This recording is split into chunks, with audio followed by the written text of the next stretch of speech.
Greetings everyone. इस video में हम पढ़ेंगे कि ग्लैंड्स को किस तरीके से क्लासिफाई किया जाता है उनके सिक्रीशन के आधार पे। तो हम उन्हें पहले क्लासिफाई करते हैं एंडोक्राइन और एक्सोक्राइन में।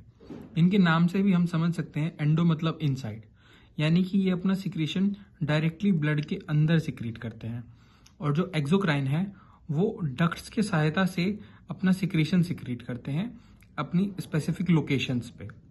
इनके एग्जाम्पल समझते हैं हम। तो एंडोक्राइन ग्लैंड के एग्जाम्पल होता है थायराइड ग्लैंड, ये सिक्रीट करता है thyroxine T3 T4। Pituitary gland, इसमें इसके दो भाग होते हैं, एंटीरियर और posterior pituitary. Endocrine pancreas, insulin जो होता है वो डायरेक्टली ब्लड में सिक्रीट किया जाता है पेनक्रियाज के थ्रू उसके बीटा सेल्स से। और एड्रेनल ग्लैंड सिक्रीट करते हैं कैटेकोलामीन्स। अगर हम एग्जाम्पल देखें एक्सोक्राइन ग्लैंड्स के, इसमें आता है sweat gland, salivary gland, mammary glands और exocrine pancreas. Exocrine pancreas digestive enzymes या इंटेस्टाइनल जूस को सिक्रीट करता है। इसके बाद हम समझते हैं कि एक्सोक्राइन ग्लैंड्स को हम फर्दर किस वे में क्लासिफाई करते हैं। एक्सोक्राइन ग्लैंड को फर्दर क्लासिफाई किया जाता है कि वो किस तरीके से अपना सिक्रीशन देते हैं। ये 3 प्रकार के होते हैं, एक्राइन, एपोक्राइन और होलोक्राइन। इसमें अंतर ये होता है कि जो सिक्रीटरी वेसाइकल्स हैं, एक्राइन में सिर्फ वो बाहर आती हैं और अपना सिक्रीशन देती हैं एक्सोसाइटोसिस से। अगर हम बात करें एपोक्राइन में उनका जो पूरा एपेक्स होता है वो पिंच ऑफ हो जाता है। इसको हम याद रख सकते हैं, ए से एपोक्राइन, ए से एपेक्स पिंच ऑफ होना, और ए से ही एक्जिला या पेरिनियम, ये यहाँ पर सबसे ज्यादा पाए जाते हैं। और तीसरा होता है होलोक्राइन, इसमें पूरा का पूरा सेल ही डिसइंटीग्रेट हो जाता है और फिर उसके साइड वाला सेल माइटोसिस के थ्रू उसे रिप्लेस कर देता है।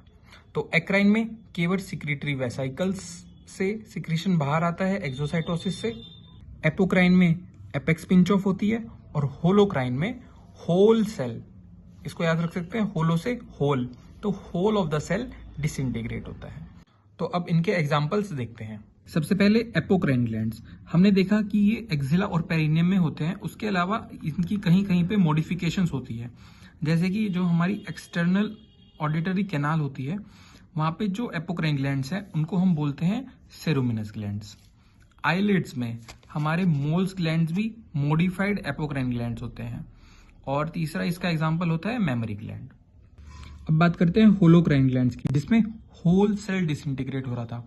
अगर ये हेयर फॉलिकल के साथ है तो हम उसको पाइलोसिबेशियस यूनिट कहते हैं।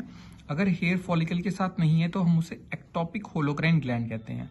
एक्टोपिक होलोक्राइन ग्लैंड के एग्जाम्पल्स होते हैं आईलिड्स में मीबोमियन और जीज ग्लैंड, ब्रेस्ट में मोंटगोमेरी ट्यूबरकल्स, फोर्डाई स्पॉट्स होते हैं हमारे अपर लिप के बक्कल म्यूकोजा में, और मेल्स में जो परप्यूस है वहां पे होते हैं टाइसन्स gland. This is the summary of the exocrine glands. Thank you so much for watching. Please feel free to use the comment section for the feedback.